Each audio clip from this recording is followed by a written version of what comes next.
Hello everyone, get back to me again. My name is Shafa, and this day I'm gonna share to you all my last review novel from the book called Here on Earth by Alice Hoffman. So, this book, Here on Earth, is an outstanding novel by Alice Hoffman, I tell you. In this novel, Marge Murray returns to her birthplace after 19-year absence to bury the woman who was the surrogate mother in this novel. Marge wants to stay for only a few days, but those days become months, and she finds herself dragged back into an addiction she believes she had left behind more than 2 decades ago. So this novel, Here on Earth, is a tale about addiction, pain, and the devastation that one person can inflict on those he loves. Marge and her daughter, Gwen, return to Marge's hometown to bury Judithel in Jenkintown. The housekeeper, so Judithel is the housekeeper who was a surrogate mother to Marge after her own mother's death. From the minute she comes, Marge feels a miserable feeling by her memories. Marge recalls every memories of the boy she once loved in every room of her father's old house. So this boy name is Hollis. Hollis was a street orphan who Marge's father had brought home when she was only 11 years old. From the very first moment, Marge liked Hollis and claimed the boy as hers. But the arrival of Hollis in the Murray home was not generally welcome. Marge's older brother, named Alan Murray, hated his father's focus on Hollis. Alan and a friend tried to kidnap Hollis one day, beating him and tying him to a tree. When Marge discovers him, Hollis hid himself to make the attack appear to be more serious than it was. As a result, Henry Murray, their father, threatens Alan the very existence in this household. It also introduced Hollis to Marge, the only person that he will never be able to trust. Over time, Hollis and Marge become inseparable, and they often spying to the neighbor's house and envying their wealth and their belongings. After Henry's untimely death, Marge and Hollis become lovers, promising to one another there will never be another, and someday they will be together. However, at the same time, Alan gives Hollis an invoice of all he owes the Murray family for their generosity. Hollis pays the bill quickly and then leaves, hoping to find his fortune in Florida. And yes, Marge waits for Hollis for 3 years, watching for him for the window at her house. But at the same time, Richard Cooper begins courting Marge. Richard knows that Marge is in love with Hollis, but hopes she will see past this to realize how good Richard can be for her.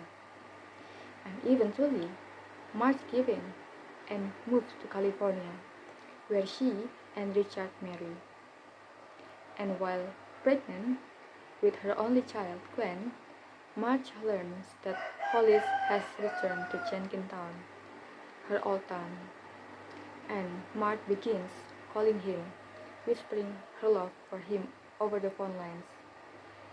And when Hollis pressures her to leave Richard, she refuses for the sake of her child. And now, more than 15 years later, Marge finds herself unable to forget Hollis. Hollis still lives in Jenkintown, the owner of the farm they once admired and envied. Hollis lives success.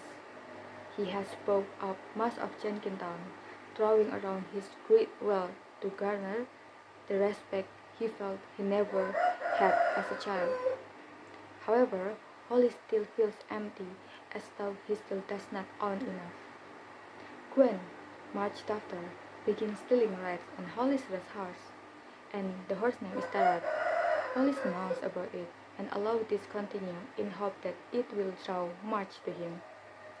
And March continuously puts off her departure, thinking more and more of Hollis, and finally they meet, and March finds herself in his bed. They become obsessed again with one another, and March begins to neglect the simple things in her life.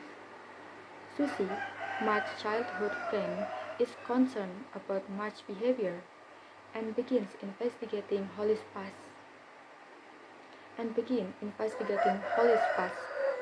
Many people in town are convinced Hollis is responsible for his five deaths, though they cannot prove it. However, many can testify to injuries that make it clear Hollis was beating his first wife. Her name is Benva. March allows Hollis to take over her life, to control everything about her. Even they move in together, making it easier for March to neglect her life. Gwen, however, is growing more and more frightened of Hollis. Gwen plans to leave as soon as Hollis gives her the ownership paper for Tarot. But however, Hollis takes back the promise he made to her and refuses to give her Tarot. In fact, Hollis threatens to shoot Tarot when Gwen disobeys his order to never bring strangers to Guardian Farm. And the horse goes to Alan at the end, who has now become a drunkard in the marsh. Gwen goes back to California again, leaving her mother alone with Hollis. And on New Year's Eve, March attends a party at Susie's house, only to be dragged away by an unhappy Hollis. Hollis breaks a car window in his attempt to convince March that she never should have left the house without his permission. And at this time, March realizes that the boy she once loved before is no longer a part of the man Hollis has become. And then, March tries to sneak out of the house and return to California. And the following morning, Hollis rushes to stop her and crashes his car on a dangerous turn in the road in front of his house. So that's all the plot of the story that I can tell you.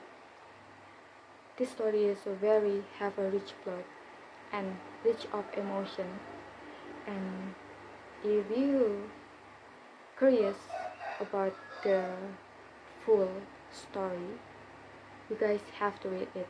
Get the book and just read it. Thank you. Wassalamualaikum warahmatullahi wabarakatuh.